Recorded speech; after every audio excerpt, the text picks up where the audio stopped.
Salam alaikum les khawa. Ben voilà, je me lance pour faire une vidéo. On est comme depuis un certain bout de temps, comme vraiment HBM.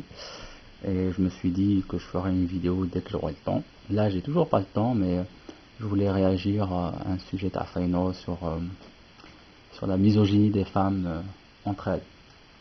Donc c'est un sujet très important, effectivement, et très intéressant. Merci Faino pour de traiter ce sujet. Par contre, l'exemple donné entre la belle-mère et la fille, je ne le classerai pas tellement la misogynie. Donc je m'explique, c'est que la belle-mère, par exemple, elle n'a pas quelque chose contre les femmes, mais contre une femme particulière, à savoir la femme de son fils, et donc une femme liée en conflit d'intérêt ma'aha, voire des fois on lèse pouvoir ou lèse autorité. Donc si je peux donner un exemple analogue, c'est comme si moi au travail j'étais jaloux d'un partenaire, d'un collègue, en concurrence, et qui est noir par exemple. Et ben, si moi je fais tout pour descendre le mec de l'entreprise ou de mon travail, c'est pas parce que je suis raciste, mais parce que je suis en concurrence avec le type. Donc je classerai pas ce comportement comme une haine envers les noirs, comme je classerai pas le comportement d'une belle-mère algérienne avec sa bru comme une misogynie, qu'elle déteste ou là qu'elle contribue à garder la femme en général dans une situation précaire, même si globalement c'est ce qui se passe effectivement. Par contre, on pourrait toujours se poser la question, est-ce que les femmes perpétuent les comportements misogynes quand elles n'ont pas entre elles des relations de conflit? Parce que là, effectivement, et manifestement, la belle-mère et sa bru ont une relation de conflit. Et même si maintenant les mères ont un rapport moins passionné avec leur fils et donc moins conflictuel avec leur bru. Donc il y a un exemple auquel j'ai pensé il y a un certain bout de temps, c'était l'excision par exemple dans les pays africains ou là en Égypte. Et là on ne voit pas de conflit d'intérêt entre la femme qui impose ça à sa fille. Ça va? Une vidéo? Ouais. اسمح لي نكمل parce que 10 minutes ça passe vite. Donc j'étais interrompu.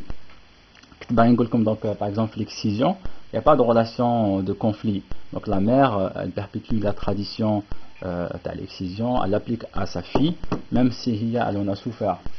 Et c'est juste son. Non, juste le son. Ne m'interromps pas. Ouais. Donc en fait c'est parce que les femmes elles perpétuent les traditions, même si on juge les traditions elles sont mauvaises pour elles, ce qui est le cas des fois, mais les femmes qui perpétuent ces traditions les conçoivent autrement. Donc il faut avoir un peu de relativisme lorsqu'on juge par exemple les femmes qui excisent leurs filles, même si ça nous paraît ignoble, mais complètement. L'excision c'est bien ou c'est pas bien? Non, de mon point de vue c'est pas bien, mais je me mets à la place de la femme qui l'impose à sa fille et qui en souffre pas. Tu vois, les femmes elles imposent, c'est pas qu'elles imposent, mais elles pensent que c'est ce qu'il y a de bien pour sa fille. Face homme dans leur tête, c'est l'ordre naturel des choses. Donc même si elles perpétuent, d'après notre point de vue, une misogynie, parce que c'est quelque chose qui est contre les femmes, de notre point de vue, pour elles c'est une tradition.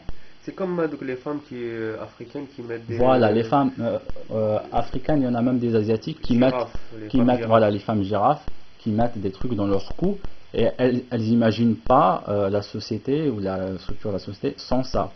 Et donc ça fait super mal par exemple, ouais, par contre pour elles c'est beau. C'est pas tellement une haine de la femme, c'est une perpétuation de traditions séculaires. Là on juge qu'elles sont mauvaises, et je pense qu'elles le sont, mais sur le... C'est relatif. C'est effectivement relatif, mais malgré elles, les femmes, elles perpétuent effectivement une misogynie et une condition précaire à la femme dans leur société. Donc, pour conclure, Pour conclure, euh, pour conclure, oui, les femmes, les traditions que j'appellerais, les sociétés que j'appellerais primitives, perpétuent une certaine misogynie contre elles-mêmes. Les hommes n'ont pas besoin de ça en fait.